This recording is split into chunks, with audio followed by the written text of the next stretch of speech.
Well, is it time, Brian, to layeth the smacketh down? Well, if not now, when? Well, I guess it was Smackdown for August 4th, by the way, that red letter day. And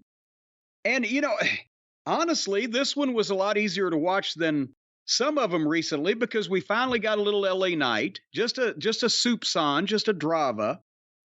But LA Knight opened up the show against Sheamus with the Brawling Brutes in his corner because, of course, they got the big, highly important SummerSlam Battle Royal, and they're trying to juice that thing up.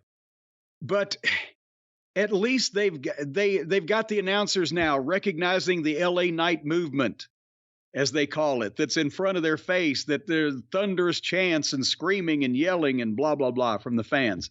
And they let him cut a promo before the match when he came out. And the group of stooges, it's going to be in the Battle Royal. And then, again, the Brutes have been the baby faces, right? But every time that poor old Sheamus did anything, if he breathed on LA Knight, the people would boo him and they cheer everything that LA Knight does. But as soon as they get started with that, again, after 2 minutes, here comes Escobar and The Miz and Waller and Cross and Scarlett and AJ Styles and Mia. And the match is still going on, but all these people that they've already announced for the Battle Royal are coming out. And they go to the break on that.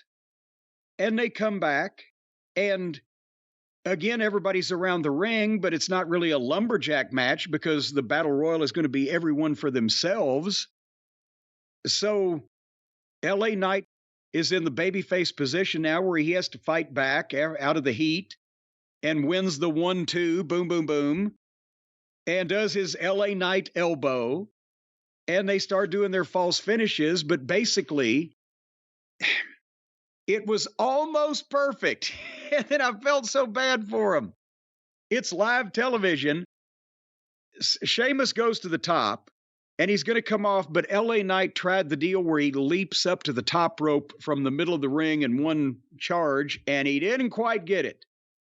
And he jumped right back up, but now Sheamus was off balance and lost his footing on a turnbuckle, and he pulled LA Knight off balance, and LA Knight goes over the top rope and drops feet first to the floor, but Sheamus falls off the fucking thing with his leg hung in it and just lands on his head.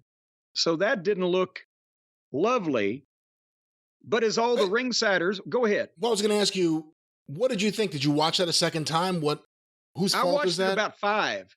Whose fault is that? It was a group effort. Because you can't even say fault. LA Knight running from the middle of the ring and leaping up to the top rope. Those ropes are fucking, dodgy, and that's why it's an impressive move when he nails it. But at some point, you ain't going to quite get it. And he had both feet on the top rope, and he reached out to grab Sheamus, to steady himself, but he couldn't make it, and he dropped down. Well, should Sheamus have been leaning forward instead of back? Well, no, he did lean forward. He tried to lean forward, but LA Knight's balance, he didn't get it at first. But then when LA Knight popped back up, that's when Sheamus saw that he was going to, and he tried to lean over anyway, but as that's when LA Knight got back on the top. But then Sheamus was trying to get his feet under him so they could go anyway, and his fucking right foot slipped off the middle turnbuckle, which threw Sheamus's balance backwards, so it pulled LA Knight over the top rope with him. My second question, as you review this here, did they handle the recovery as good as you could? It kind of worked in with the match, didn't it? And well, yeah, because they both just sold and laid there, because why wouldn't you? And see, that's the only other thing worse when you fuck something up. If you hop right back up to your feet, that just even calls more attention to it. Because have you ever seen the funny skateboard videos, right?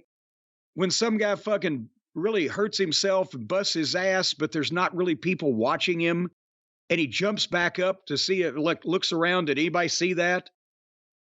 That's what calls attention to it. So they sold, and all the ringsiders stood around and argued with each other. And that was the spot anyway, I guess, that Theory was going to jump Escobar.